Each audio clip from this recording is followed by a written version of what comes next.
Good morning, everybody. It's me, Teri Hunter. It is Sunday, July 30th, 2023. And here's my little love bug, Luxter.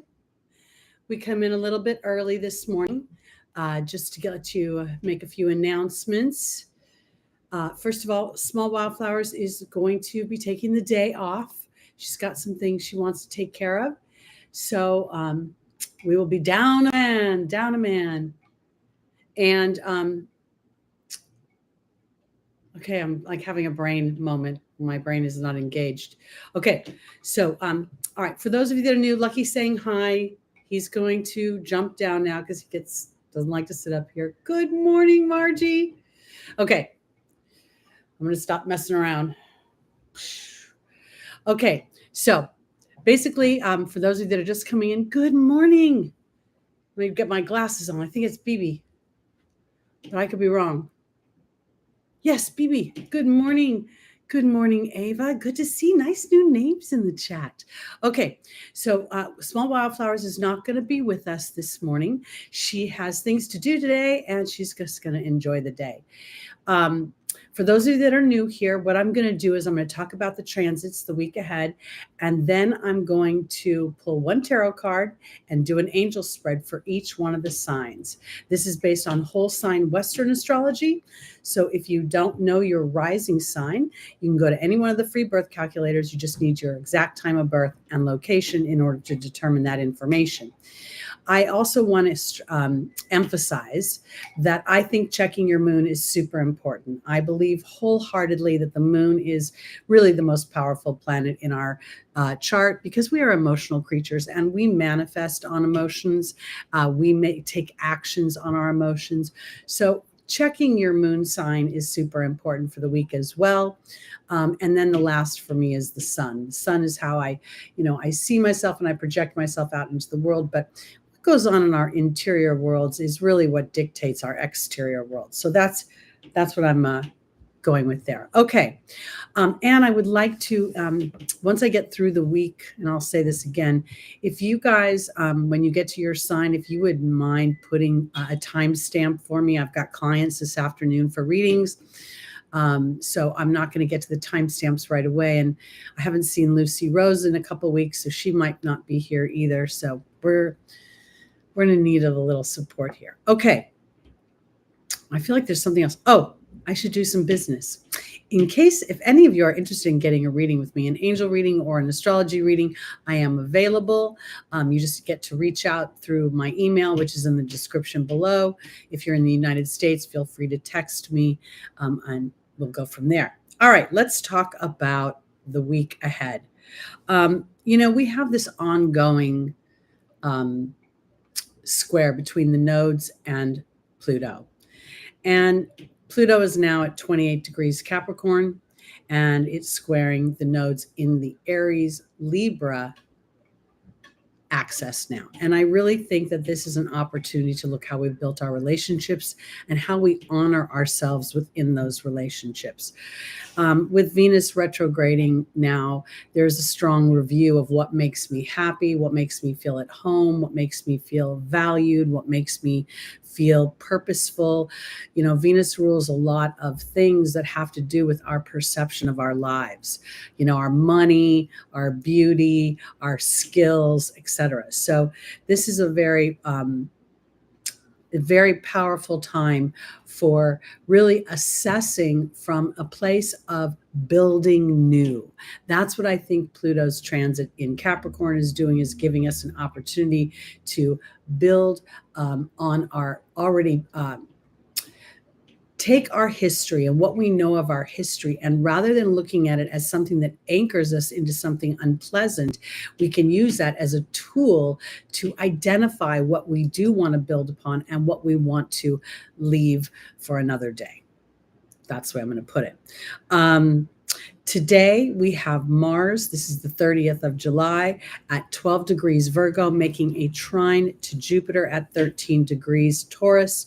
It will be exact tomorrow, and this trine will stay in play for the most of the week. So this is really an opportunity to be brave in looking at my beliefs. Are my beliefs somehow inhibiting my expansion? The trine aspect is favorable for, I believe, awareness, an awareness that gives me a new opportunity to make a new choice. And here, this Mars in Virgo is what is enslaving me? What am I doing for my work or in my health sector that is either working to contribute to my happiness or inadvertently undermining my happiness? And some of these aspects, and I don't mean astrological aspects, I mean the aspects within our lives. This is where Pluto and the nodes is super important to pay attention to, because as we can identify deeper and deeper imprints, we can then call upon our guides, our angels, and those that support us from the other side to help us have an awareness. And that awareness allows us to make, at first, an uncomfortable choice, but a choice nonetheless to move more intentionally towards our goals and what makes us happy.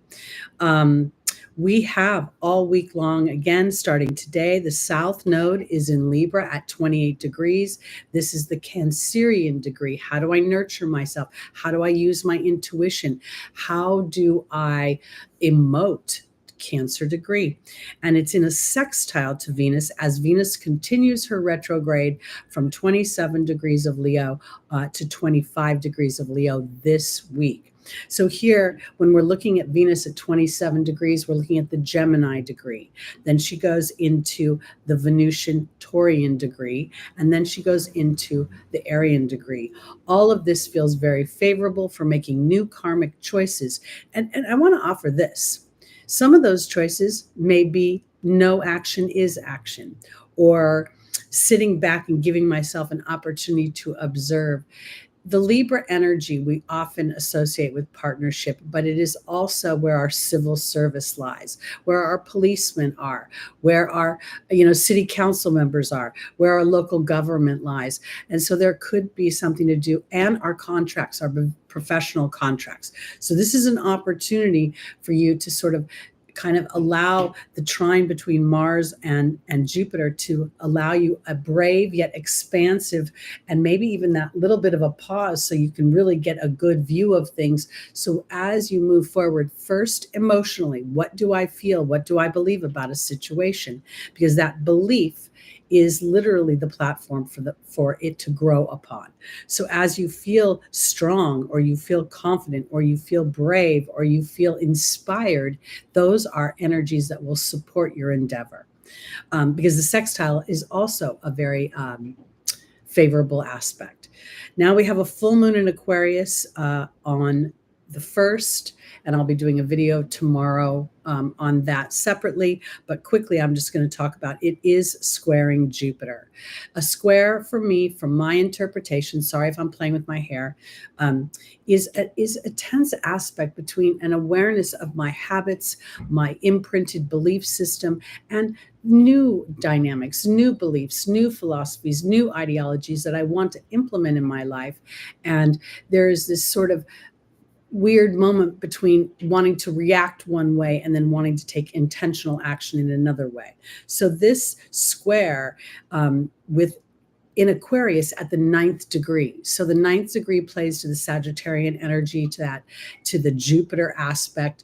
Where am I allowing myself to, because we also want to talk about Jupiter representing publishing and marketing and commerce. So this is an opportunity to really look at liberating yourself and moving yourself more towards the things that you want to experience. Some of you may want to endeavor higher education in a field that feels very passionate to you. So allowing this sort of big picture is going to be very big picture, meaning the moon is illuminating the landscape.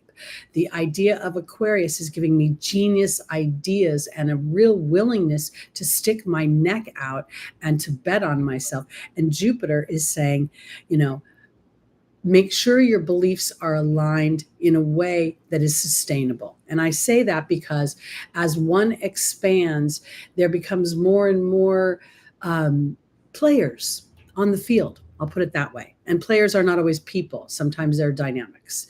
On the day of the full moon, we also have Mercury at 5 degrees of Virgo, making an opposition to Saturn retrograde at 5 degrees of Pisces. I think this opposition feels as if it is Saturn is sort of looking at Mercury and going, what are you thinking about? Are you thinking about the problems? Are you thinking about how you're going to fix? I'm so sorry. My hair is bugging me. And it's just, I've got to find a place where it's comfortable. I apologize. Because I feel like Saturn here, we often think of Saturn as repressive, restrictive, limiting, depressing, holds my feet to the fire with my obligations and my responsibilities and my duties. And here, I think with Saturn retrograding in Pisces, the sign of my imagination and my fantasy and my compassionate, my dreams, my creativity, Saturn saying, what are you doing in the way of your thought process? How much of your thoughts are actually engaged in the joy of what you're creating versus the arduous road ahead to make it happen? There's a little bit of a shadow side with the Virgo energy of being really self-critical, and in a challenging way, that self-criticism could be, superimposed upon Saturn as, you're doing this to me. And I don't think that's happening. I really think Saturn is holding space for an awareness of what we do to ourselves. We are the one who assign initially, I'm interrupting myself, society, the rules of our family, the rules of engagement with our communities and our teammates and our workmates and our schoolmates, they set an experience that tells us what is expected of us by other humans. But the actual obligation, responsibility, and duty that Saturn represents is something that we then layer upon that. This is what is expected of me, so I must do it. So I really want to offer that this is where Saturn is like asking you to step back, and in this opposition to Mercury, and Mercury is going to go retrograde at the end of August. What are you thinking? Are you focused in on happy thoughts? The other day I was walking back from in town, and for some reason I had this loop in my head, and it was happy people think happy thoughts. Happy people see happy things. And I really truly believe that each person, as they experience similar dynamics, perceives it in different ways. Some people see the holes, the challenges where it's imperfect, and some people see the fabulous flaws and the opportunities that those holes represent in a space to walk through. So I think that's going to be very powerful. The full moon illuminating and giving you an opportunity to liberate yourself from some smaller minded thoughts that may be tethering you to something that's no longer fun for you. On the 3rd, I think this is going to be a brief yet very powerful day, because the moon is at 8 degrees Pisces, making a conjunction to Saturn retrograde. And again, the moon moves very quickly. So when I was looking through the week's transits, the moon was, being addressed at the time I was looking at that. But the moon's going to be doing this Pisces move all day long. So it's going to be there's the moon, my emotional body, up against Saturn, asking me, am I really, am I in the lane I want to be in? Am I building what I want to build? Or am I building something for somebody else's agenda? Because this is, again, now we're looking at this in opposition to Mercury. Mercury's now moved to 7 degrees of Virgo, and this is where that Libran energy comes in now.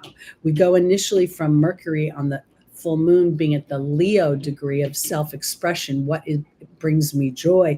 Now Mercury is at in this balancing energy, in this energy of are my thoughts creating harmony and peace for what I want to experience in this lifetime?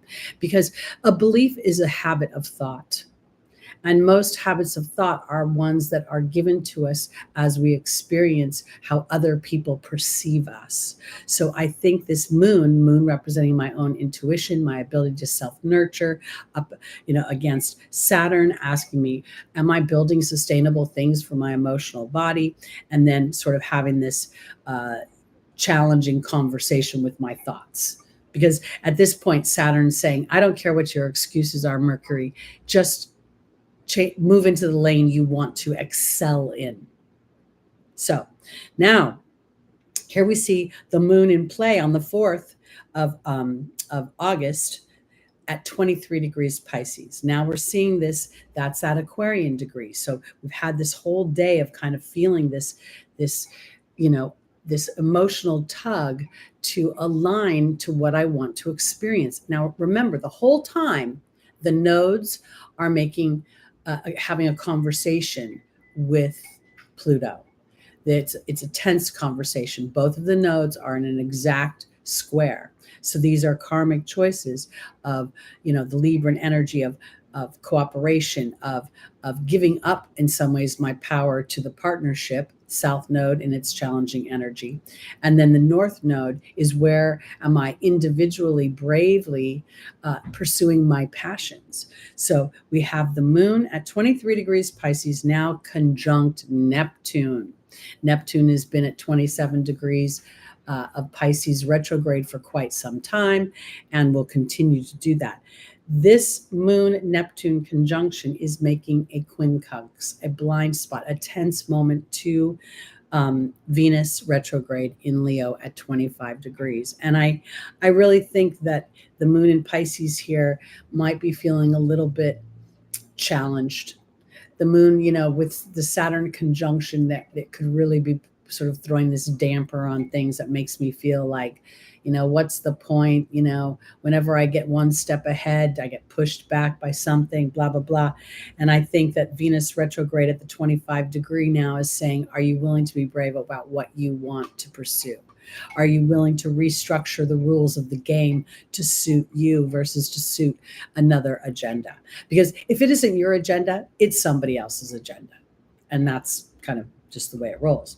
All right, so now we see on the 4th and the 5th of August, we see the sun at 12 degrees Leo, making a square to Jupiter at 14 degrees in Taurus. And this is going to kind of go on for about 5 days, because as the sun moves into a tighter and tighter square, Jupiter is now starting to slow down for its retrograde that's going to take place very soon. So I think, again, the sun is leadership. We're looking at that Leo energy. How am I standing in leadership for what I want, what I desire? How am I aligning to that? And Jupiter is offering me new beliefs, but it's not easy because, you know, here we are in Taurus, the sign of my personal history. Taurus moves slowly.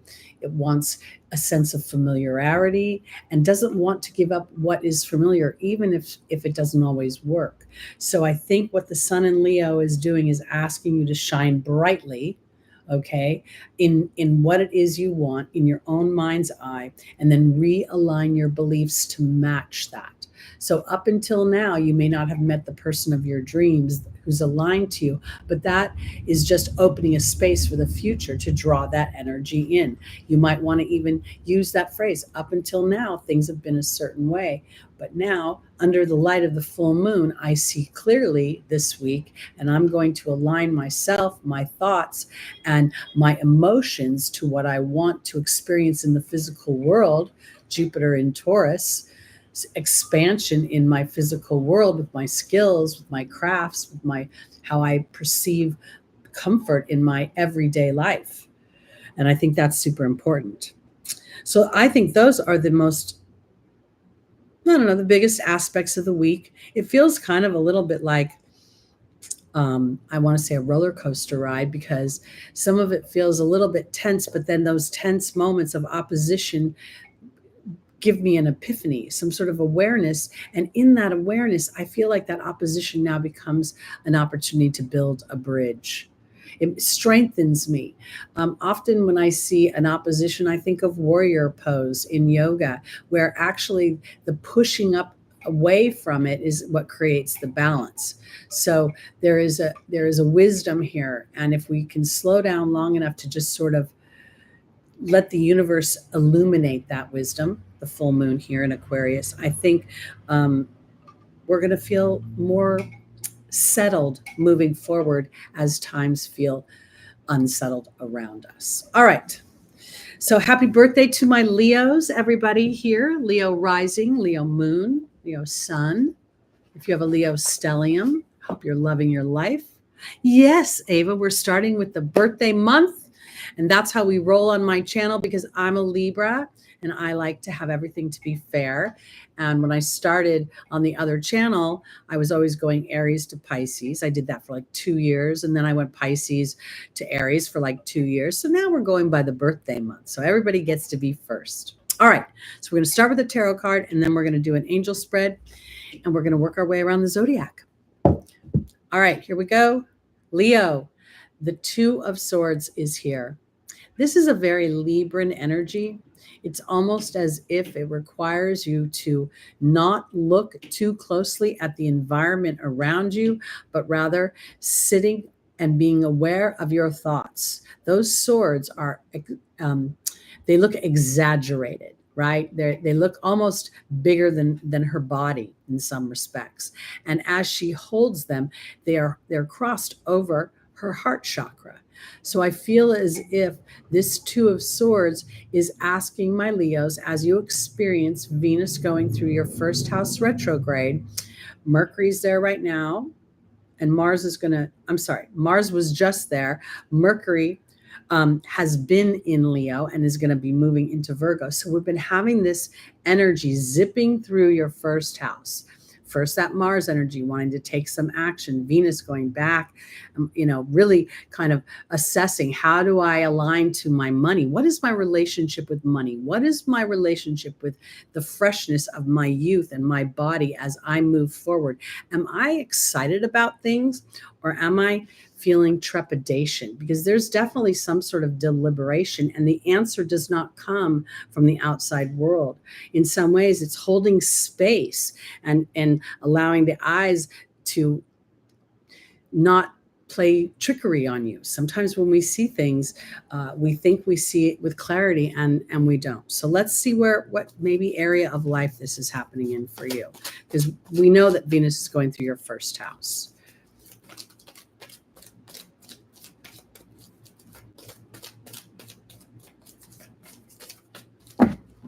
All right, our first angel is patience. Well, there's a Leo trait. Not kidding. Not kidding. There's Crystal, there's Isaiah, and there is Oceana. Leo likes to take action. Leo likes to go. Let's go have fun. Let's not sit around the house. But here, patience is asking you to sit back and give the universe an opportunity. Something's going on that you can't see. And if you take action on only your eyes, you may undermine your end result here.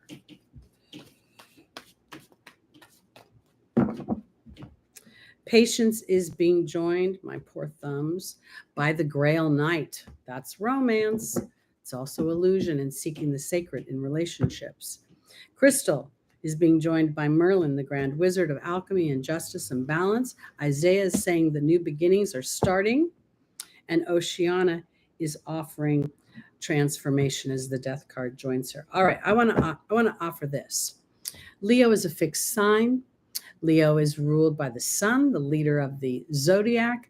And I feel as if with this Two of Swords, this is very much about your love life right now.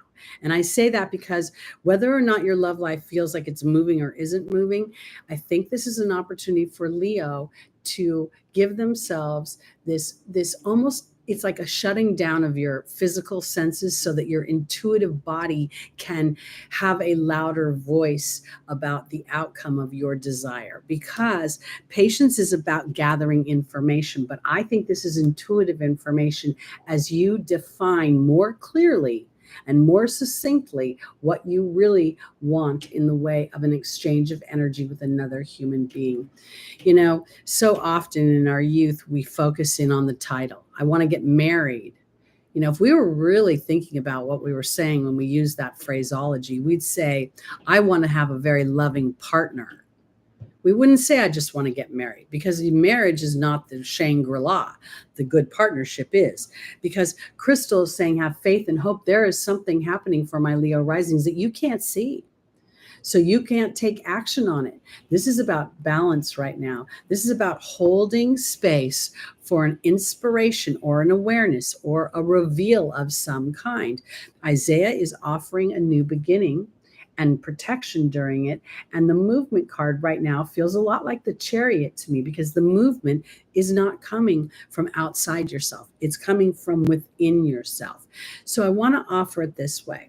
Because sometimes when, Venus is obviously, again, retrograde in the sign of romance. And if for some reason your romances feel as if they're taking a back seat or they're, taking a step back, this is really an opportunity for you to see your value to the other party, to feel a sense of more confidence. If for some reason you've been driving the bus, and I hate to say it, but females tend to, those little hi, how are you? What are you doing? Just checking in. Want to wish you a happy day. When we're making a lot of the moves forward, it doesn't always serve our confidence to know our value from the other side. So this is where I'm going with this, because Leo, I think in order to truly feel what you want to feel within your interactions with others, maybe this is an opportunity to sit back in this energy and see people come to you. If you think about Leo's the performer, right? And in order to have a performance, you have to have an audience. But oftentimes the audience pays money to see the performance. So I feel like that for the performer feels validating of their talent, of their skills, of what people like about them. So in your relationships this week, we know Venus is retrograde. She's making this tense aspect to the moon and Neptune later this week. And we have a full moon that's going to illuminate something for you. And so as these things happen, it's an opportunity, rather than to react, it's an opportunity to sort of sit back, let the dust settle from your initial knee-jerk response, and see if there isn't another piece of information that comes through that illuminates that you actually would react differently than your initial response to a situation. That's the way I want to put it. Okay. Let's go on to our Virgos, rising, moon, sun, and stelliums. Hi, Scarred Owl. Small Wildflowers is not here today. She's taking the day off. She has things to do before the ungodly heat of the day descends upon her. I'm in foggy weather that looks like it's going to rain. I don't know what's going on in my little part of the world, but it's really different than everybody else. All right, Virgo. The Two of Wands, another 2 card, another coming into cooperation, but this time we're coming into cooperation with our passion, what we want to experience in the world. We see this character has created something. It's anchored into this cement block. He doesn't need to really focus on it now. It's kind of running on its own. But here we see, as he holds the world in his hands, there's something new that he wants to create, something that's very exciting for him. And as he's doing that, he's back in the process of a new beginning, of visualizing his world in a way that suits him and his enjoyment. Now let's look at Saturn is in opposition to Virgo, the house of Virgo. So that opposition could in many ways be bringing some sort of limitation or feeling oppressed in some way, but that oppression may reveal something about what you've been endeavoring. And I want to offer it this way, because sometimes when we're not happy, we want to eat salty foods, or we want to eat candy or sweets, and we don't really think about how that contributes to our mood. So there may be something going on where you in order to facilitate at a higher level what you want to create, it's about paying attention to what is potentially putting you in a vibration that feels like it plays to the pattern. That's the way I want to put it. Because I think it's important to look out to your world, to see your world from a new place, to keep your eye on the prize, even if you don't know what the prize is. Because the prize can always be, I feel good, I feel confident, I feel flow of money and resources, I feel valued in my work. You don't always have to know what that work is in the moment. Okay, Virgo. Our first angel is Shanti, the angel of peace. The second is Bridget. The third is Daniel. And the final is Archangel Raphael.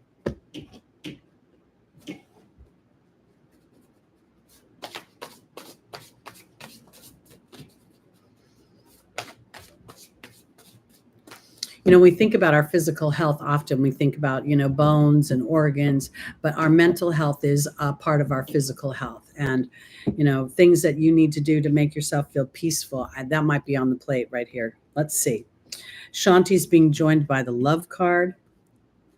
Bridget is being joined by the King. Daniel's being joined by the Focus card.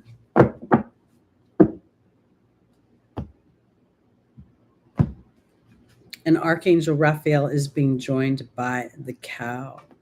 Okay, so here, what I want to say is I really think that for my Virgos, this energy, all the wands are going to be very creative. There's a lot of passion. They represent the fire suit.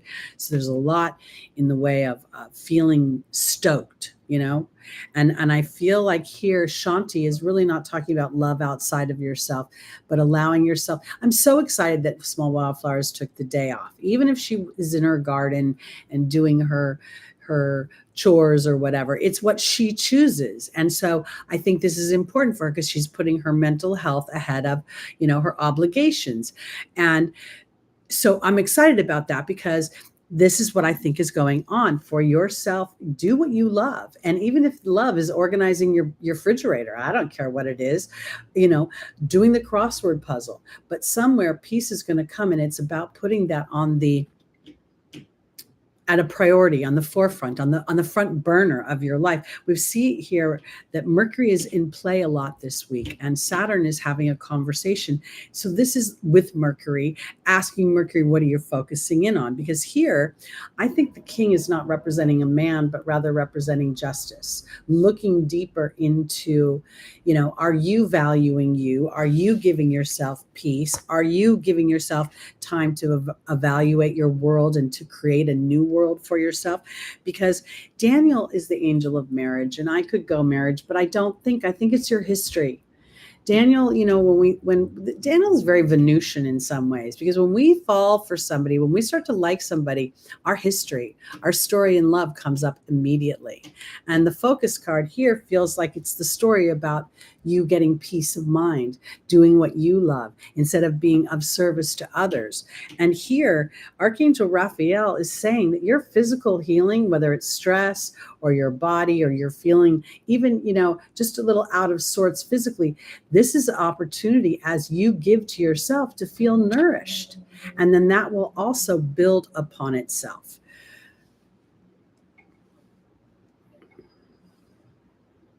We have Mars in Virgo, which is make you busy, busy, busy. Let's run around. Let's get all our stuff down. Now we have Mercury joining the party. And with Saturn having this opposing conversation, I feel like this is an opportunity to start to experience new things because you're giving yourself permission to put a focus in a new area. And then that offers you an experience that then supports the new version, or at least giving some time to building and creating something for your future world. Okay, let's go on to our Libras.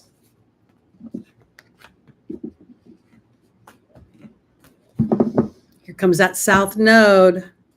My late born Libras, any planets you have, South Node is going to be conjunct them. Excuse me, I'm going to get a little of my tea. Let's see, Libra. Your tarot card is the Seven of Pentacles, which is really so 2023. We're looking at things, we're assessing things, we're making choices, we're evaluating if the road if what we've planted and what we're growing in our lives is still serving what it is that we want to experience. First thing I thought of is, how's your relationship with money? We could put it into partnership, but Venus rules our money. And oftentimes when we feel good monetarily, everything else feels a little shinier. So, because I know Venus is, I'm 27-degree Mars, and and the South Node is starting to make an aspect to my Mars. And what I have felt is actually so much less anger.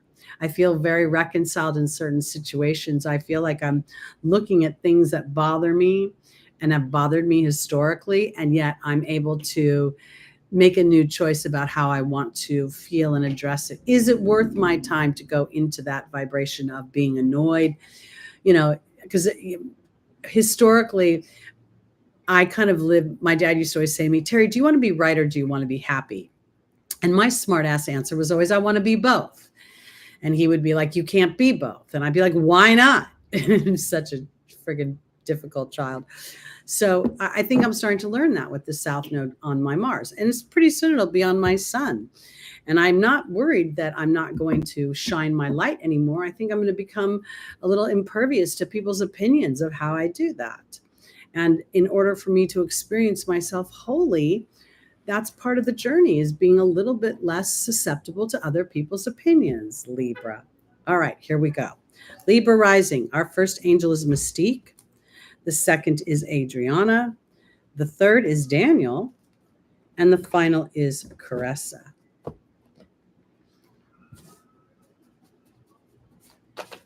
Now, humans define the South Node as a point of loss, erosion.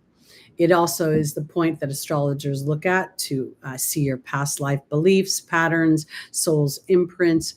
And as I've interpreted it and as Spirit has shown it to me, it's a point where my personality, my human ego gets to sort of step aside while I experience something that's much more divinely aligned.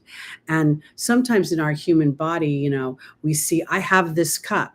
It may be chipped, it may be broken, it may be dirty on the inside, but at least I have a cup. And the universe is like, I can bring you a brand new shiny cup that holds so much more, but you have to give up this cup first. And we don't want to do that because we don't know what that cup is going to be like. So I feel like that's what the South Node is doing. So is the South Node is hitting any of your points, whether it's squaring it, opposing it, sextiling it, etc.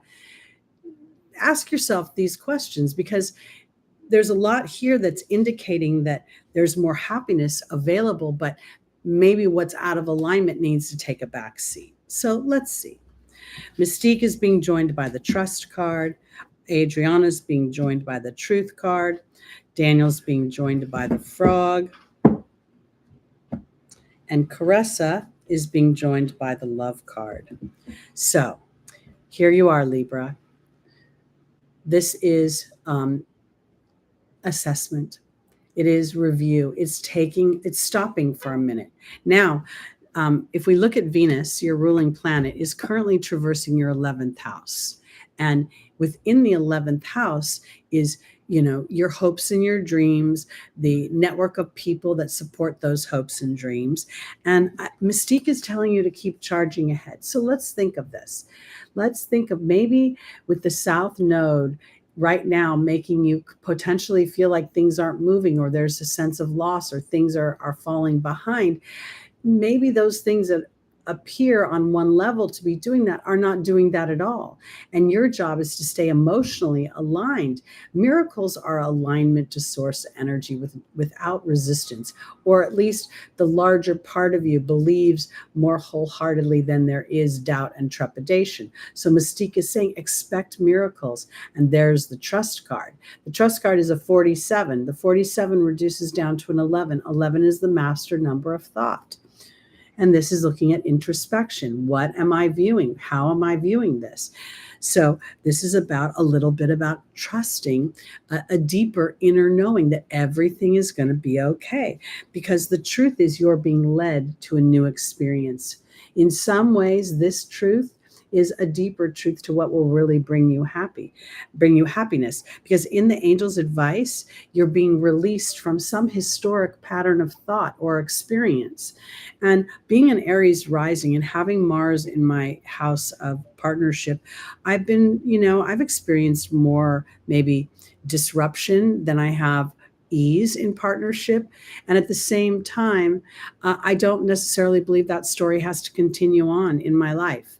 And as I'm aware of whether my anger serves me or derails me, my resentment, my thinking about the past serves me, I feel a certain amount of release from it.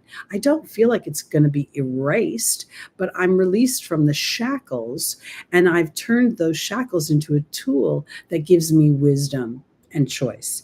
Because now, Libra, you're at the end of a life cycle, because this Love card to me is choosing a different vibration.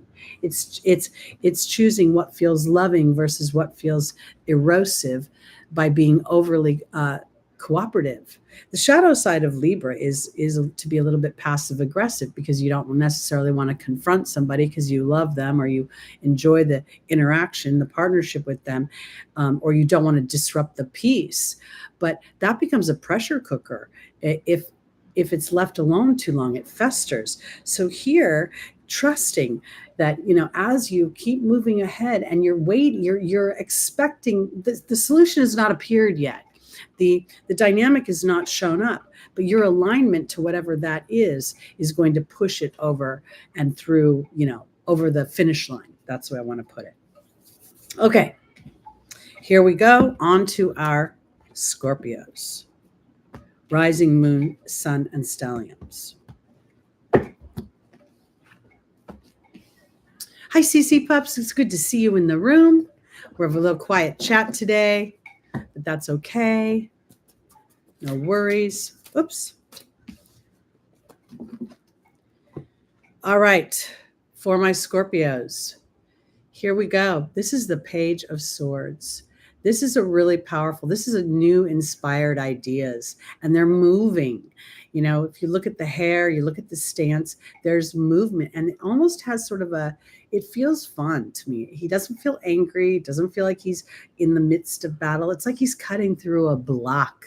And I can't help but see this flock of birds above him, as if there's some sort of, he's had movement. What has up until now felt stagnant is now moving. His mind is moving. There are new ideas afoot. So let's see what those ideas are. Because your ruling planet, your ruling planets, first we see today, Mars is in a trine to Jupiter. So you may have some very expansive, exciting, brave, passionate, creative thoughts that come up today. It's going to be exact tomorrow, and we'll feel the influence for the whole week pretty much. Mars is also at the Piscean degree today, which is one of creativity. Okay. Our first angel for Scorpio, rising, moon, sun, and stelliums is Astera. The second is Maya. The third is Oceana. And the final is Bridget.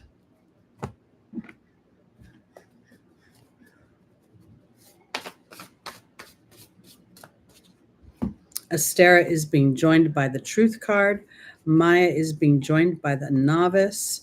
Oceana is being joined by the Communications card. And Bridget is being joined by the Burden card. All right, so what this feels like to me for my Scorpios is, you're very, very intuitive. You are the Columbos, the detectives of the Zodiac, and that awareness of the subtleties of people's interactions with others, their subtle verbiage, their subtle body language. These are all things Scorpio watches. They watch like with all their senses. So here, this is where I'm going with this. I feel as if on some level, this is a opportunity. Now we know Pluto is squaring the nodes, the karmic nodes, and then Mars is making this trine to Jupiter. And that's, going on for a few days. I feel as if this is your two ruling planets asking you to have new thoughts about things. Scorpio is a fixed sign, but this could be very inspired. And I almost want to put it this way for my Scorpios. It's like being a detective, but connecting with spirit. Is spirit working on something that I can't see? Is there something going on underneath the surface that's going to open a space for me to move forward? Because Astera says to reach for the stars with your dreams and desires and not to compromise. And here's the Truth card. And, when we think about the idea of Scorpio, other people are absolutely involved in that sign. Other people, we work with their money, we work with their bodies, sex, people come and go, they die in this energy, they leave the physical. And I feel as if this reaching for the stars and the truth is Scorpio digging deeper into what is sacred to them, what they really want. And this feels as if new thoughts and new ideas are coming in. And Maya is the angel of schooling and education. And here is an opportunity for a new beginning, skill without practice. Now, this skill, I believe, is your intuitive skill, because the universe is communicating with you on a deeper level about what it is you want to experience, what it is that you want to thrive from. And I feel as if right now, because everything is sort of in the air, everything is in this sort of see, he looks like he's about to swing his sword. So he's teeing himself up for this new thought, this new exciting idea. So right now, I feel like Scorpio wants to have it all done. And so it's a little bit, this is Bridget asking you to look deeper into the landscape, and there's a burden. The burden is having to sort of wait for spirit to give you that inspired thought, that opening space to move the story forward. Not everything, when there is no physical action, it does not mean things are not moving. This is where the baton pass comes. This is where we start to trust the divine laws of the universe. And there is a divine law of attraction, which we talk about often. But what we don't talk about often is the divine law of compensation. So everything that the human endeavors and focuses in on will bring back compensation. And I think here for my Scorpios, your idea of what that compensation is what Spirit is asking you to focus in on, because you're getting an education about those deeper yearnings. The flip side of Scorpio is to be suspicious. The flip side of Scorpio is to not trust people, because people are duplicitous and having to kind of look where their inconsistencies are. So here, Spirit is asking you to communicate on a deeper level. And I mean that deeper level with Spirit, so that Spirit can then support your emotional inner knowings. And then that teaches you something as you move forward and you interact with more humans that are duplicitous. Hope that made sense. Okay, here we go. On to our Sagittariuses. I was seeing somewhere on one of the social media platforms, there was a headline, and I think it was an Australian newspaper, about the buggly wugglies from 2020 that we all experienced, that put us in our homes forever and a day. Oops. And the headline was one of a very Plutonian energy, where a dark secret was bubbling up about the truth about the buggly wugglies from 2020. You guys know what I mean when I'm saying the buggly wugglies? I think you do. So I think that might be part of what we're seeing on a world stage, is a lot of inconsistencies and a lot of maybe half-truths coming to the surface. We are going to see a full moon in Aquarius that is going to liberate us on some level from that which restricts us. So that might happen too. Okay, Sagittarius, here we go. Ooh, this is fun. The Knight of Wands. This is kind of you. Galloping onto a new country, galloping onto a new adventure, galloping onto a new inspiration. Where are we going with this? Because your planet, Jupiter, is in Taurus. It's going to expand things on the earth plane, allow for wealth and growth, and to root it into your earthly experience. So where are we galloping towards?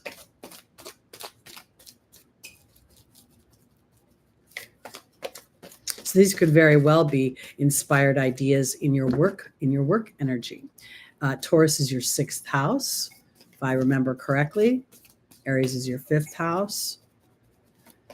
And this could bring new opportunities to make money through your inspired ideas. Let's see. Our first angel is Ray. The second is Akasha. The third is Francesca. And the final is Serena.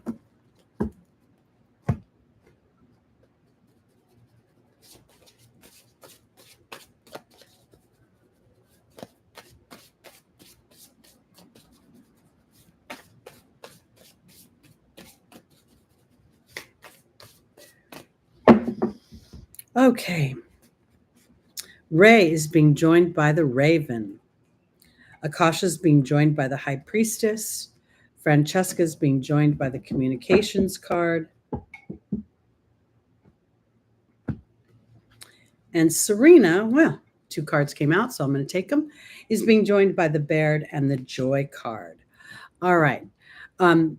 I want to offer this because for my Sagittarius risings, moon, sun, and stelliums, this ray is very much a connection to my team. I sit in meditation. My power comes from talking about what is important to me and my heart. And now I know that spirit has got something on, something is happening. This is about magic. This is coincidence and synchronistic events. So this is where the universe is starting to put those components, those elements into play. And a little bit, I got to say, the human is always, I got to go do something. I have to be productive. I have to make it happen. And really, the person who's best aligned to manifestation is the one that understands that inspired action is what makes things start to move.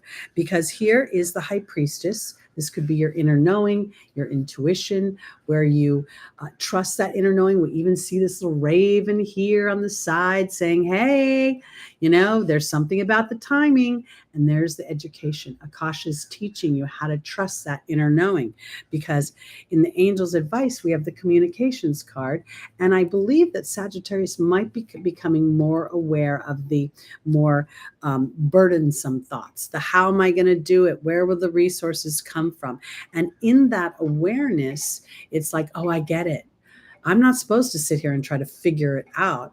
What I get to do is step on the next logical spot as spirit illuminates that spot, because spirit is asking Sagittarius to be serene about resources, to trust that there is a new story ahead. I absolutely think for some reason this has to do with and the enchantment of storytelling.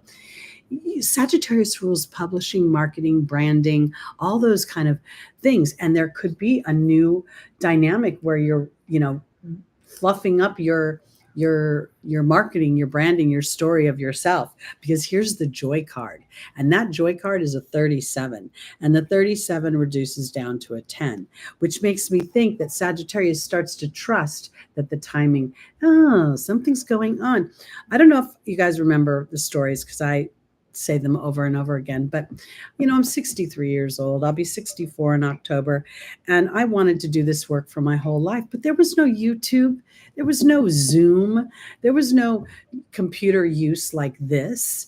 And, you know, you had to join Hay House or get them to, you know, publish a book for you. I mean, it was a much different story than just being able to open your computer and build your own thing. So there could be things that are happening outside of yourself that are going to come into your experience that will then support the movement forward. So you knowing how to put on the gas and then when to let spirit put on the gas is going to really make you feel much more comfortable in those moments of unknowing when you can't see the outcome.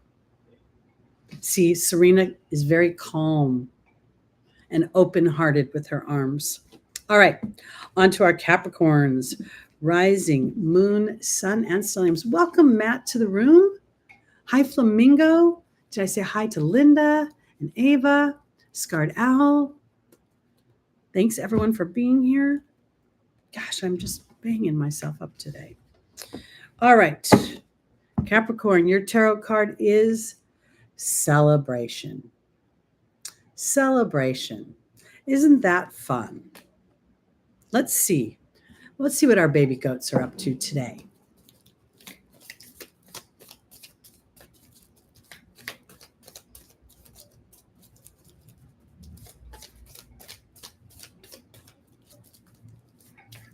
You know, as I look at that Four of Wands, there's a sense of accomplishment that feels like it's happening, as if, you know, we could sort of think, oh, these two people are absolutely celebrating something they created together. But at the same time, I feel like this also has a sense of invitation to others. I don't know why I want to put it that way. So here we have Shanti, the angel of peace. We have Isabella saying, yes, the timing is right. We have Archangel Raphael. And then we have Francesca. You know, as Pluto has moved through Capricorn, I really feel that, you know, initially, obviously, Pluto's not easy when it starts to unravel that which we have tied in knots.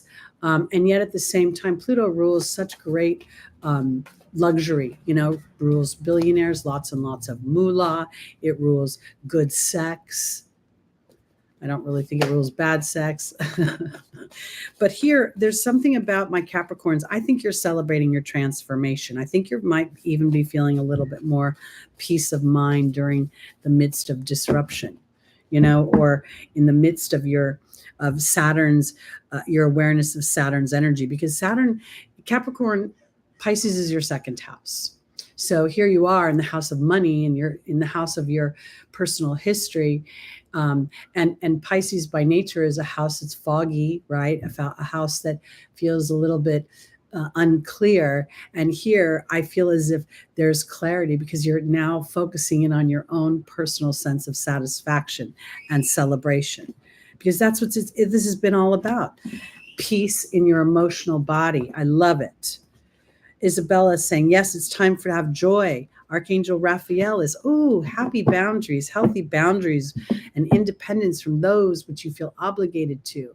The thing about Capricorn is, while it's very enduring and it can withstand a lot of emotional discomfort, that's no fun if it's all about somebody else's agenda and idea of or their money. So now when we move this into your own personal story of what you want to build and celebrate, it totally changes the dynamic. All right. So here, I really believe you have an opportunity to feel a more stronger sense of peace and surrender to the journey, and to have an awareness of where do I feel a sense of duty? And is that duty something I want to be proud of? Or is it something that's been assigned to me, or something that's been thrust upon me? Because Isabella is saying it's time for you to truly experience much more joy. And that's what Pluto's been doing, breaking down all the structures, all the rules and regulations and authorities that really don't serve what you are capable of. Capricorn is a leader. Capricorn is the boss. And so when you're oppressed by other people's agenda, that's counterintuitive to the Capricorn energy. So here, now I feel like the angels, you've had an epiphany, and you're starting to feel a ninth life and an awareness of what healthy boundaries will do for not only for yourself, but for your interactions with other people. Because I feel as if Francesca she focuses in on, are you staring at what's the challenge, what's negative? Now the deer represents gentleness and diplomacy in this deck.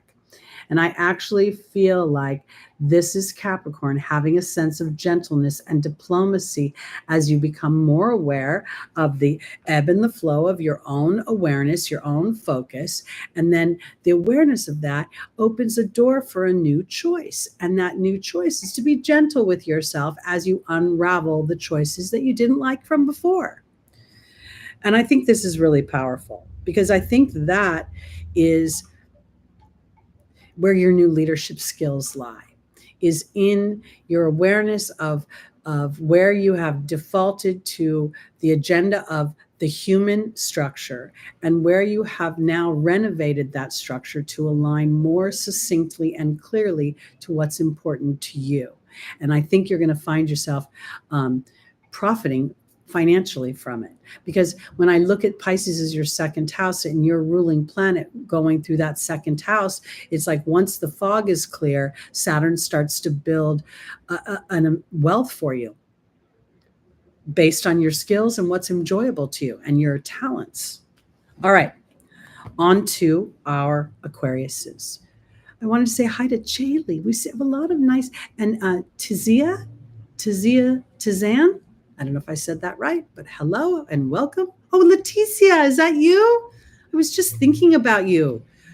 I was watching Skinwalker Ranch, and they were doing all these experiments with drones. They were so cool. I was like, she needs to see that show so she can see how cool the drones are. Anyway, side note. All right. Aquarius, the Wheel of Fortune. You know, this is really very interesting card because the wheel turns round and round. So oftentimes I think that this is a favorable energy, but it doesn't always mean that.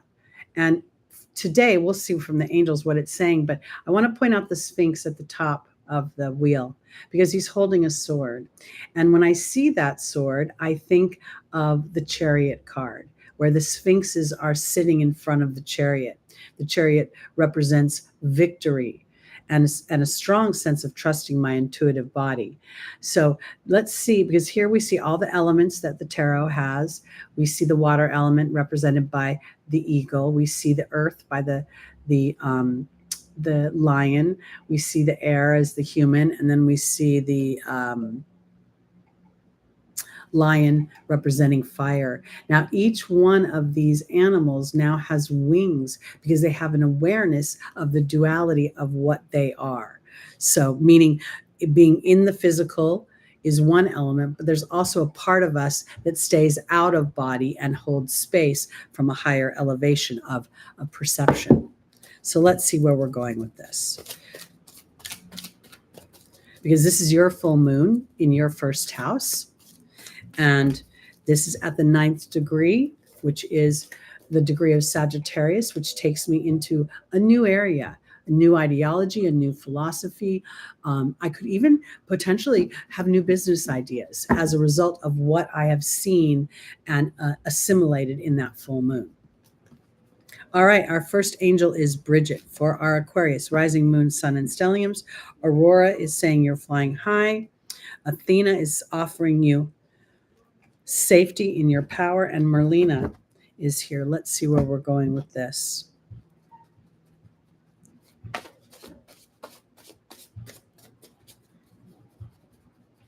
So we see Venus is opposing the house of Aquarius. And if we look at Venus as our skills and money, then there could be here, well, let me finish the spread. Bridget's being joined by the owl. Aurora's being joined by the deer. Athena's being joined by the wealth card.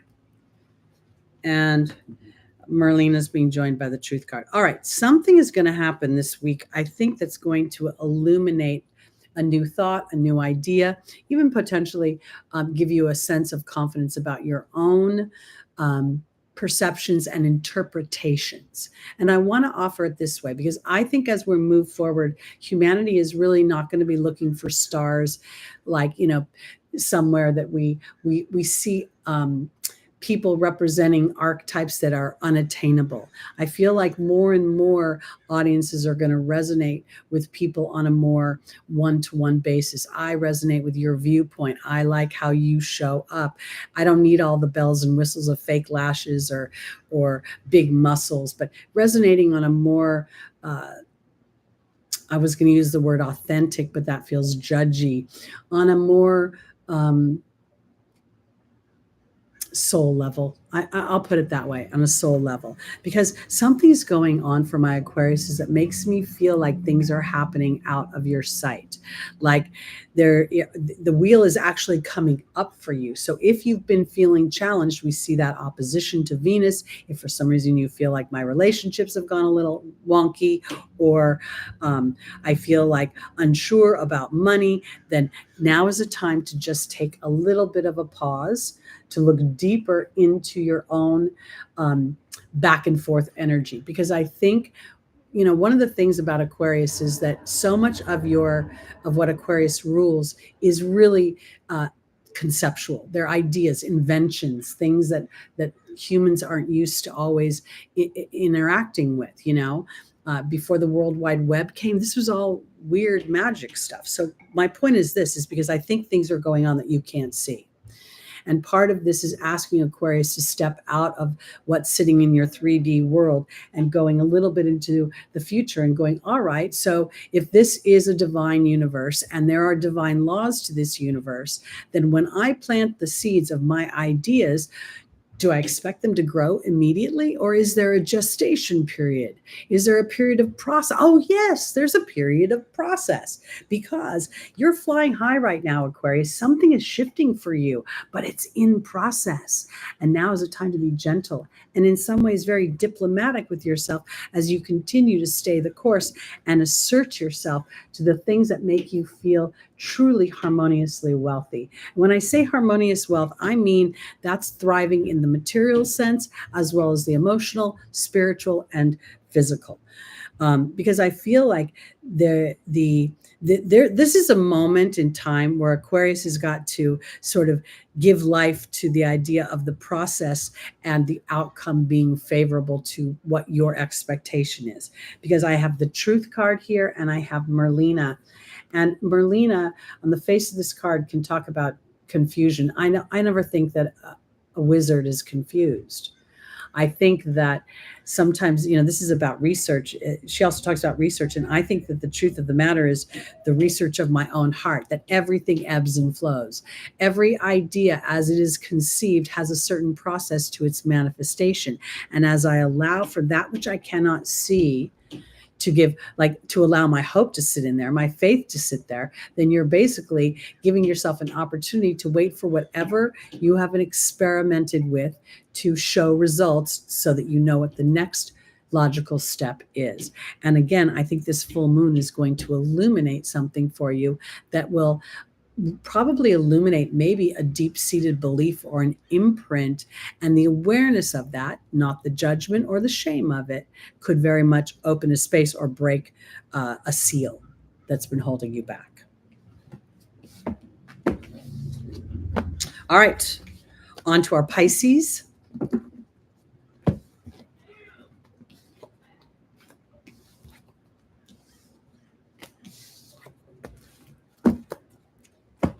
The tarot card for Pisces is the Three of Pentacles.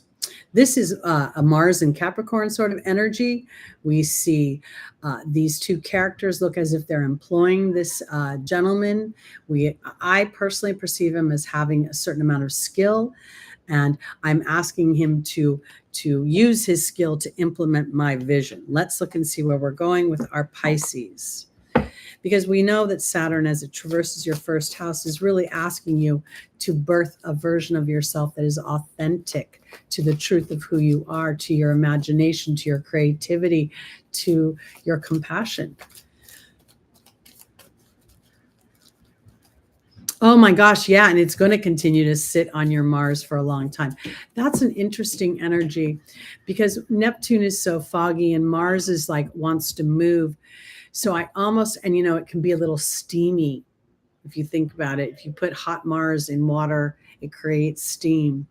So as that steam can also take the wrinkles out. So there's always an opportunity to look at various levels of these aspects. I've had Pluto sitting on my Mars forever and will continue as it squares until it moves off it. I've had Pluto squaring my sun. That's kind of dissipated. I have Pluto squaring my ascendant right now. And when all this started a few years ago, astrologers around me were like, ooh, something's going to happen. And I'm pretty sure they all thought because of my age, my health was going to start to deteriorate. I've had the opposite happen. I've become more aware of where I have been super judgy of myself and maybe of other people sometimes, where my anger has just really disrupted my own manifestations. And I feel like Pluto is now kind of sitting in a more favorable energy for me. All this back and forth, it's not hitting me like it's new. So as I'm brave, it can lessen it on some level. That's the way I look at it. Okay. So, Pisces, our first angel is Aurora. The second is Grace and Antoinette. The third is Francesca. And the final is Chantal.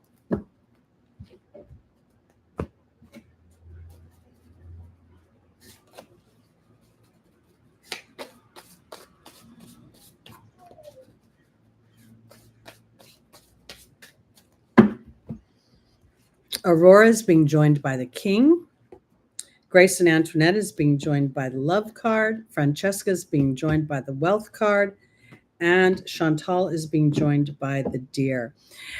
Chantal is an angel of romance, but because the Three of Pentacles is leading the spread, this leads me to believe that there is a potential for Pisces to start to see their work sector supporting things that they love to do. And if for some reason you've been contemplating changing jobs, Saturn's going to be sobering in your second house. Wait, let me think for a second. We're talking your first house. Apologize. I was just talking to Aquarius. It's going to, this sobering thing that Saturn is doing in your first house is really asking you if you're sitting in an energy that supports the truth of who you are and what you want to experience. And I feel as if, there's a bit of justice coming in the form of the King, and that this is a flying high card right now. And I think that if my Pisces are really authentic about how they want to make money, who they want to interact with, and kind of bet on yourself. I almost feel as if, I'm sorry. Playing with my hair, because I feel like this is a moment for Pisces to start to really dig into what you love, what's important to you. So much of Pisces is about being compassionate to other people, feeling invisible in the material world, feeling a little sequestered, isolated. It can even bring, a feeling of being so disconnected to the physical that you don't want to be here anymore. The 12th house rules mental hospitals. It's not an easy energy in its lowest vibration. And at the same time, it is the most magical energy in its highest vibration. So I feel like this is an opportunity for Pisces to have self-compassion as you move towards what you love in your work environment. And Francesca is saying, when you start to pay attention to the truth of your own talents and skills, you will succeed. You will actually start to benefit. And I want to say this feels like a contract.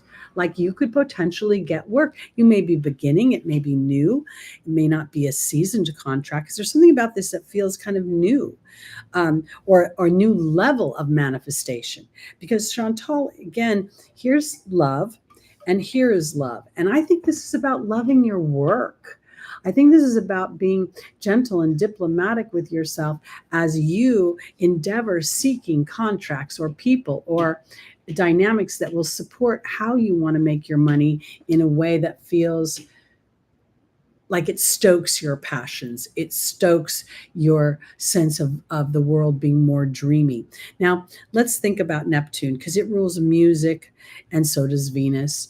There's a lot of overlapping energies in the planets. So do your best not to compartmentalize them and divide them, but allow for the blurry lines here, which Neptune would support. Because as Jupiter moves through the house of Taurus, again, Venus, our skills, the voice, we can expand upon this energy, because I feel very much that I'm trying to support Pisces betting on themselves, to throw their hat in the ring, to try.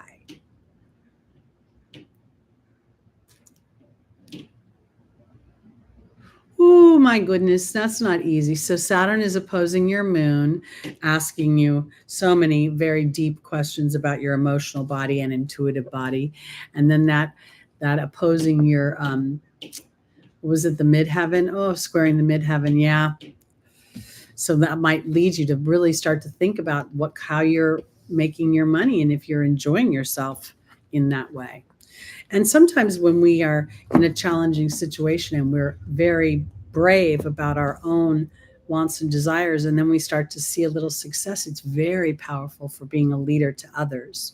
That midheaven is the most visible point in your chart. And I have Saturn at 1 degree.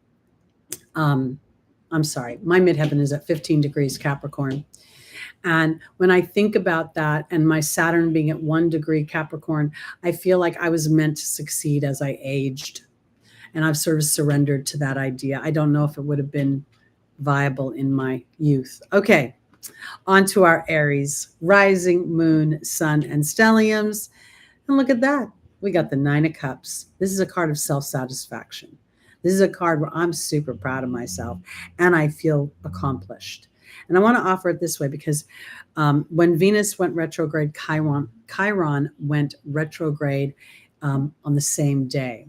Now, Chiron is in Aries and Venus is in Leo, and this makes a trine aspect. They're not in a tight trine right now, but the trine will be increasing as Venus gets deeper into the retrograde of Leo. This feels as if there's an opportunity for Aries to transform the wound into the gift. Now, my Aries rising feels like I've experienced this quite a bit. And I feel blessed for it, because when I experience disruption, or when I experience the wound that Chiron represents, and here it's representing the self and how I want to show up for myself, how I view myself. This is not how humans are raised. Humans are raised to serve other people, make their teachers happy, make their parents happy, be good little boys and girls. And then as we move into our more adult ages, we are groomed to choose things that make us feel secure financially. Nowhere in that grooming process is your happiness really addressed. Okay, so here we have the North Node moving into the sign right now at 28 degrees of Aries, encouraging you to be your authentic self, to allow yourself that satisfaction. Now let's look a little bit deeper into what area potentially this is. Because I'll tell you, for me, being an Aries rising, feeling that Pluto square, and again, I've been feeling it for years now. And when I first got it, first had it happen, I didn't know. And I was Pluto. I was angry, and everything around me was blowing up. There was construction all around my home. Pluto was opposing my fourth house. And, you know, I started to make disruption for myself with my aggression, and my aggression about being right, about all the disruption. And as I started to see, I was actually disengaging those that I needed their support. I had to unravel that. And now I'm like in the third incarnation of Pluto's squaring with this retrograde, and there's a sense of calm within me. It's as if I've assimilated that energy, and now it's transformed, because I'm tasking Aries to transform their energy, to look at all of these dynamics and now have it to support you. Let Chiron reveal the gift, because you have to let it happen. Okay. Because that self-satisfaction may very well be an emotional satisfaction. We see this as the cup suit. All right, Aries, our first angel is Desiree. The second is Adriana. The third is Daniel. And the final is Vanessa.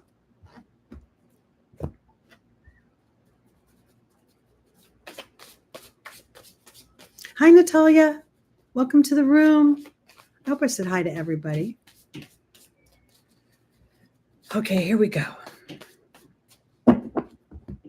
Aries, Desiree is being joined by the forgiveness card.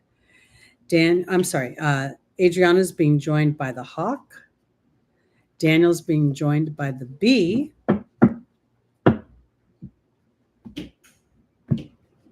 And Vanessa's being joined by the cow.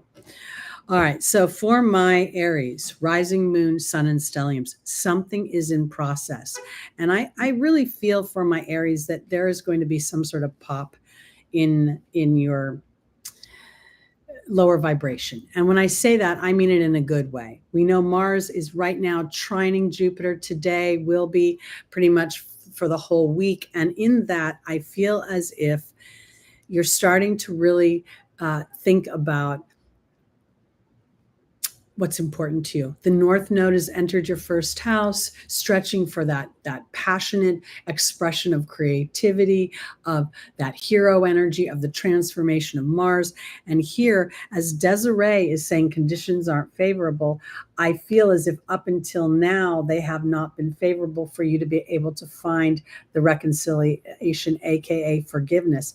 But somewhere in this process, and this is probably Pluto affecting you in that square, you realized, or you're starting to realize, that if you look outside yourself for I swear I turned everything on my phone off, everything. And here this is happening, dang, again. I'm sorry, I apologize. I turned all the way on my Bluetooth, everything off, so apologize. Here we go, Aries. Up until now, this being able to experience a sense of self-satisfaction has been fleeting because you've been sort of maybe even villainized for it, like because this Martian energy is so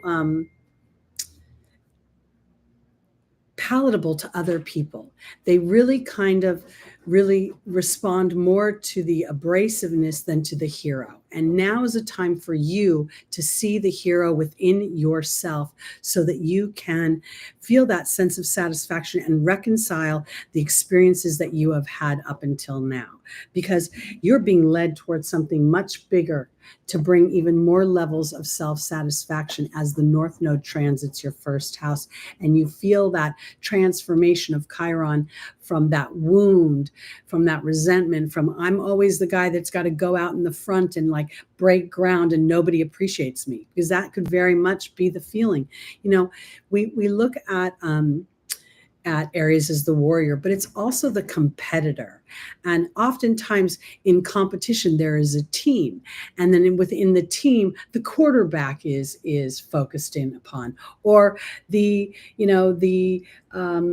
pitcher in baseball. But there's a whole group of people that are contributing to this success. So here, this is where I'm going with it, because I think that the Daniel is really your partnerships within how you roll in your everyday life. It is like Aries, when Mars was going through your house of Gemini, right? For 7 months, it was all your teammates, your workmates, how you think, and being able to review that harsh energy or that spiky sort of communications that you can do when you're feeling impatient. Now you're starting to learn how to roll, where you're learning that how you land on people contributes to your success, because I think you're starting to shift and you're feeling super satisfied with yourself as you're in this process of awareness that allows you victory through your awareness of your being.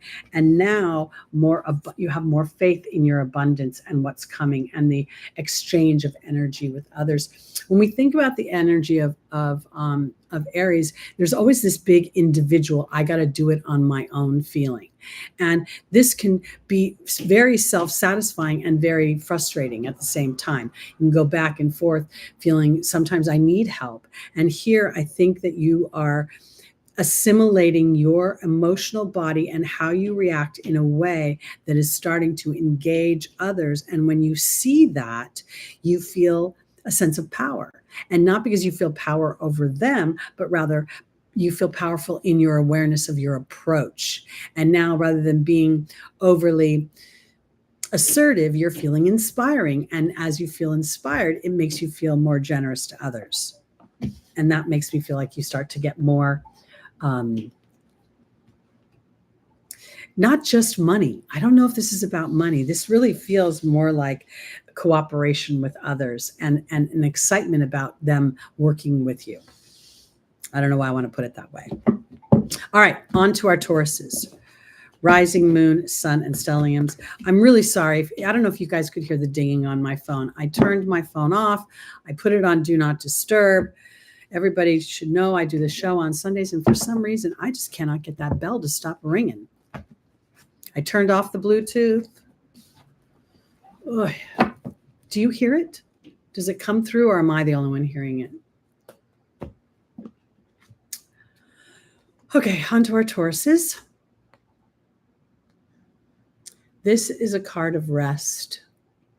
This is a card where the knight has been to battle. He's done his job. And now is a time for him to just commune, And when I say commune, I almost feel as if when I look at this card, Jupiter is going through the house of Taurus, rewriting your beliefs about yourself and offering you an opportunity to be more aware of the history the thoughts that sit underneath the thoughts that you are aware of. And I feel as if Taurus is the silent one. Taurus is the dynamic of Venus, where Venus is building a sense of security and a sense of comfort and flow. And at the same time, while Taurus builds a sense of security, it is a sense of insecurity, why Taurus wants to build this way. So here, I think this week may be asking you on some level to go into a meditative state or some sort of allowing, because when I think of Taurus as well, an earth sign, being in the earth somewhere, walking with your feet in dirt, sand, grass might help you feel more grounded so that you can start to really evaluate the progress or the evolution you've been experiencing as Uranus has been rewriting your history. Meaning in the rewriting of your history, that is where that history is serving your future versus pulling it under. And it sometimes serves it because when we smell an old familiar energy that didn't feel good, now instead of walking straight towards it and ramming into it, we can sidestep it because we have this awareness. So I think what the sidestepping is any of unconscious patterns that you may still be carrying with you from your history. And Jupiter is giving you an opportunity to rewrite that, as well as Uranus liberating you from it.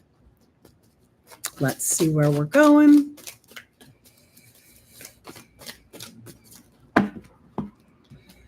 Our first angel is Isaiah, new beginnings. Athena, lovingly asserting yourself. Yvonne, being vulnerable to that assertion. And Desiree, trusting the process of gestation. Every pause has a pearl. Remember that. Because when you remember that, then you know that the universe is working for you and you become a detective versus feeling like you're stalled.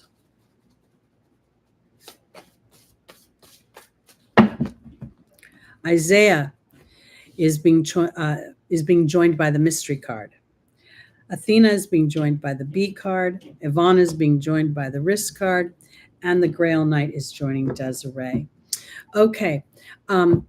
Isaiah is all about new beginnings, new ideas, and the protection of it. And this is an opportunity to choose something. And to me, this very much feels for Taurus as if it is a line of thought, as if these are new beliefs. And the awareness of my old beliefs is not trying to exterminate them, not trying to get rid of them, but understanding the dark spots make the color in our lives pop. That each experience we have builds upon and creates a stronger foundation for us to achieve and to receive our achievements and our rewards and feel safe about it. There are human cliches. No good deed goes unpunished. What goes up must come down. So if you're moving up the happiness scale, you surely will move down it. These are the structures that have created this unconscious imprint in the Taurus energy. So now, as you choose to give life to new ideas, and they're in gestation, this angel is guarding a pregnant woman, protecting her. She has not given life to this idea yet, because Athena is offering Taurus an energy of moving forward and being aware of your being energy, being aware that it is not here to judge it or to try to change it, but within an awareness, I become more aligned to what it is I want to experience. And in doing so, I become vulnerable to the good news instead of the bad news. Because right now, Desiree is telling you that you're still gestating your desires. You're still gestating what is sacred to you. And the process of Jupiter going through your first house over this next year will not only rewrite your beliefs and incorporate some of those dark spots, okay, so that you're like thankful for them. You're like, I'm so glad that that happened, because now that I have this awareness of that, I can be much more powerful in my choices. And that, to me, allows me more movement forward towards that which I want to experience. So Taurus, this is really a week there is that to rest in the physical so that you can become more aware of the mental process that you take your actions on. And if indeed some of those feel wobbly, like, I feel kind of good, I don't, then maybe we get to sit just a little bit more until the wobble slows down a little more. Okay. On to our Geminis, rising, moon, sun, and stelliums.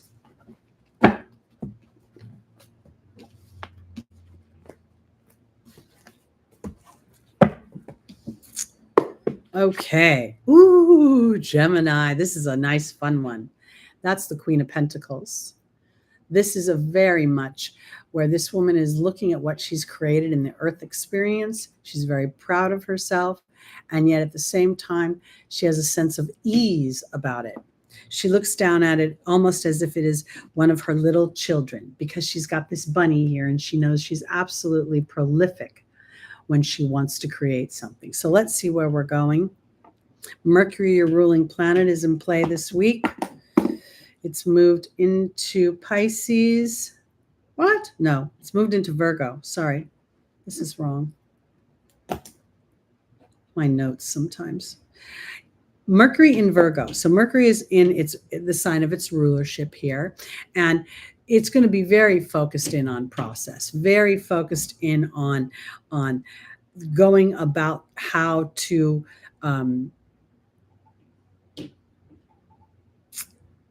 I don't want to say, this doesn't feel like a birthing. It feels like it's a next stage of growth. So it's almost as if there's already been the sprouting of whatever it is you're birthing into the material, because she's looking at it with great nurturing. So now I feel as if we're expanding upon that. Let's look and see where we're going.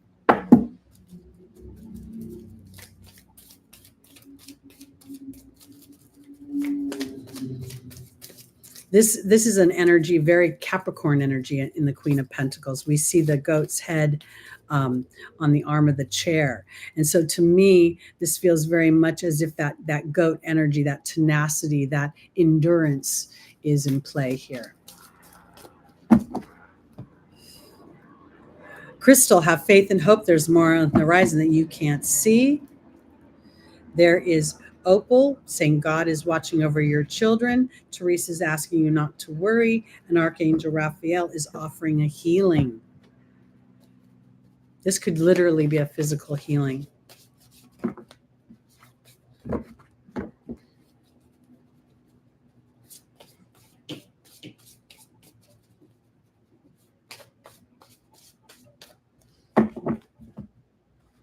Crystal is being joined by the Truth card. Opal's being joined by the High Priestess. Teresa's being joined by the Novice. And Archangel Raphael is being joined by the Frog. So for my Geminis, this very much feels as if there are things that are being revealed to you about, like, I very much feel as if there's some sort of mental stress that is getting an opportunity to, the air comes out. There's something where we're going into the next stage, maybe of healing or balancing a situation. Crystal says, have faith and hope. There's more on the horizon. And there is the Truth card. So something is coming to the surface that will actually give Gemini a more solid footing to move forward on, because the High Priestess here feels like a soul's contract, that you've come to some sort of fork in the road. And this is a moment when your mercurial mind, Gemini, is surrendering to your oversoul, to your inner knowing, to the inner knowing that you don't know what it's saying. Just that nagging sort of, something's going to shift. Something's going to get better. Because I think that what we're seeing here is this calming of your mind. It almost feels like the back and forth of the Gemini energy. You have an opportunity this week to see how your mind goes back and forth and to evaluate whether or not that truly serves the outcome. Because I think you're starting a new chapter where you're not worrying so much, not so concerned about what other people are thinking, and maybe even trusting more the flow of resources in the material world. Because how this plays out is a physical healing and an emotional healing. And the healing for me is never, I was broken, so I need to be healed. This feels very much as if it's like a balancing act. Oh, I understand. If that situation hadn't taken place, I wouldn't have a certain amount of knowledge. So for my Geminis, I think that things are starting. First of all, I think that there's going to be more material resources coming your way. I feel as if they've been in the works for a while, and now part of your job is to stay focused in on that everything gestates. Everything has a certain process of manifestation. And if I worry about it, I'm actually contributing to slowing that energy down versus allowing the universe to open it up. And by the end of this situation, I believe that you're going to feel a sense of connected, both your body and your mind. Oh, Jules, you don't have to try. It's just an awareness and then a connection to spirit that says, you know what, I have a little moment here and help me to align to my deeper truth. Hey, Les, it's great to see you in the room. All right. There's a little bit of a challenge for the Gemini because it's so airy, and it's airy, and then there's the twin thing attached. So there's this kind of like weighing both sides, and Gemini rules so much with communications, and sometimes as a Gemini we'll communicate with other people that they'll just make us even more back and forth. So be mindful of that. All right, our final sign today is our Cancers. And here we see inspired action. We see almost like an inspired thought. This guy's very hopeful. He's, to me, he feels prepared. When I look at this cloak that he's wearing, there's a sense of readiness. He's prepared for this inspiration. He's got this cap on that makes me feel as if, it's a metal, it looks metal. So it has this mercurial feel to me, and yet the feather feels another sense of inspiration coming. It's kind of exciting. Let's see where we're going with this. So this is for our Cancer rising, moon, sun, and stelliums. Jules, you know what? Sometimes I think swapping up our meditation, sometimes doing a mindful meditation. I'm going to go take a walk, and I'm going to be present in that walk. I'm going to notice the trees. I'm going to notice the birds. I'm going to notice the sun. I'm going to notice the signs and the omens. If we always try to sit and calm our mind, I think that's counterintuitive to how the human is pre-wired. So the more we can play to how we roll. So like as an Aries, for me, I need to move. Even when I'm sitting in my meditations, I tend to rock back and forth. I can't stop myself. And I just surrender to it. So if you found your challenges in your meditations, change it up and design it your own way. You might find more success that way. All right, Cancers, our Page of Wands. Where is this inspiration coming from? Where is this new hope coming from? First angel is Ariel, new psychic and spiritual experiences. Maya, schooling and education. Archangel Uriel, frustration, and and Indriel, the light worker. Okay.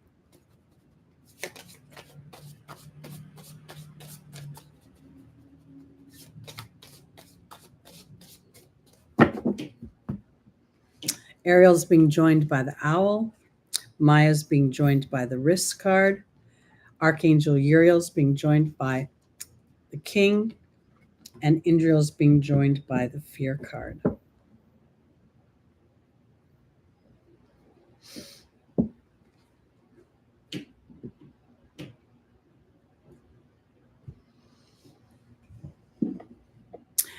Pluto is opposing the last few degrees of Cancer.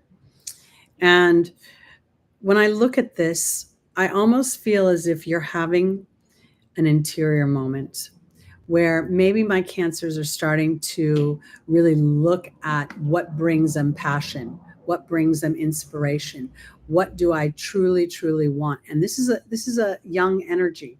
So we'd be starting anew here, because Ariel says new psychic and spiritual experiences are changing the way I view myself. Cancer is ruled by the moon. The moon rules our intuitiveness. It rules our self-care. And I feel like Cancers are becoming aware of their own duplicitousness, meaning sometimes I take care of myself and sometimes I don't. Sometimes I listen to my intuition and sometimes I don't. And I feel like the awareness of that is giving you an opportunity to actually dig deeper into what you cannot see.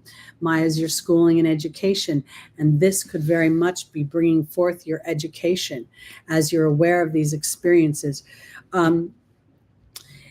Literally, my being able to see my own thought process, and thoughts are things. And when I in the year 2002, 2001, I was very disgruntled, very unhappy with my life. And I kept chiming. I just want to start all over again. I just want to wipe the slate clean and start over again. I'm so sick of everything.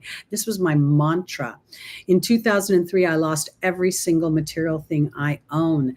In that energy of those 2 years, I realized how important my words were, because I think, Cancer, this is time for you to truly risk and to pay attention to the education that you've been getting, because your frustration could be blocking you in some ways.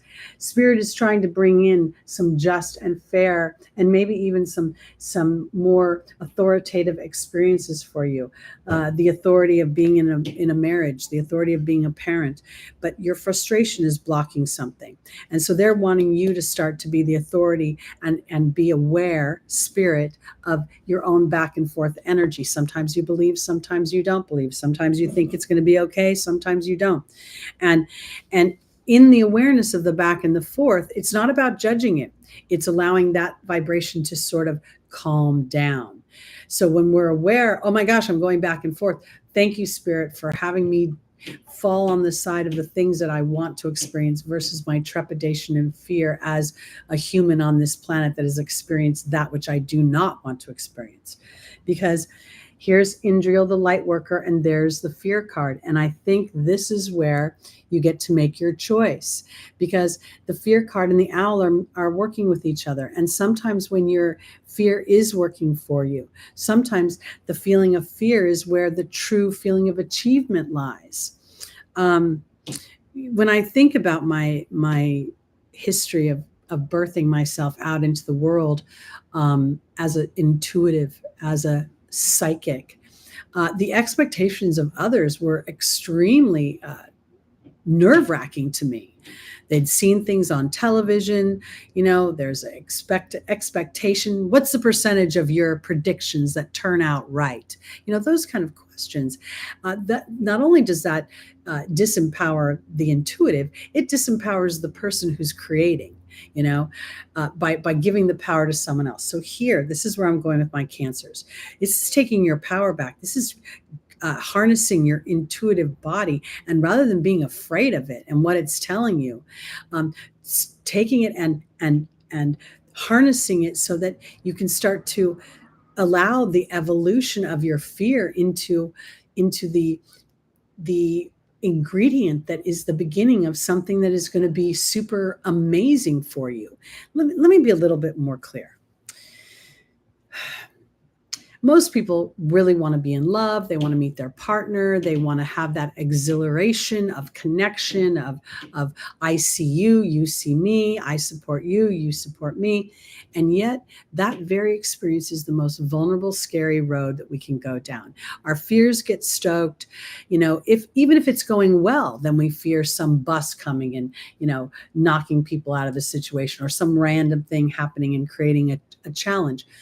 My point is this, is anything we want is going to create a sense of vulnerability within us. And as we connect with Spirit, we can feel a sense of safety, a sense of alignment. As we're aware of the divine laws of the universe, we know the more we're focused in on the joy that we feel, the more we align to that joy, the more that joy comes into our personal experience and insulates us from the things that we initially felt frustrated by or fearful of. So I think that this is a real opportunity. I think Pluto might be really trying to break up any sort of deception of your own power, deception of where you've deceived yourself to feel powerless, or you've deceived yourself to feel like you're not connected to something bigger. So here, this feels very empowering. And, your ruling planet is having a big moment this week in Aquarius, allowing you to be liberated from that which has been holding you back. So it's time to risk implementing your education, and that education has been your intuitive body. All right, everybody, that's it for me for this week. I want to thank you all. It felt like a very intimate little group today and a lot of new people. I want to thank all the new people that were in the room. Chanley, thank you for joining us. It's good to see you here. Ava, I think you're new. Good to see you here. There's some other people. Want to thank some of the old timers for showing up. Les and I don't know. I can't even see. Jules, there you are. Hello, Elizabeth. Good to see you. Welcome. So thanks, everybody. I'll be back next Sunday at 11 a.m. Pacific time. I'll be putting out a full moon video tomorrow. So be on the lookout for that. And in the meantime, if you'd like to book a reading with me, I am available both for an astrology reading or an intuitive reading. Just send me an email and I'll send you all the information. All right, everybody, that's it. And as usual, peace out. I'll see you next week. Bye, Jen.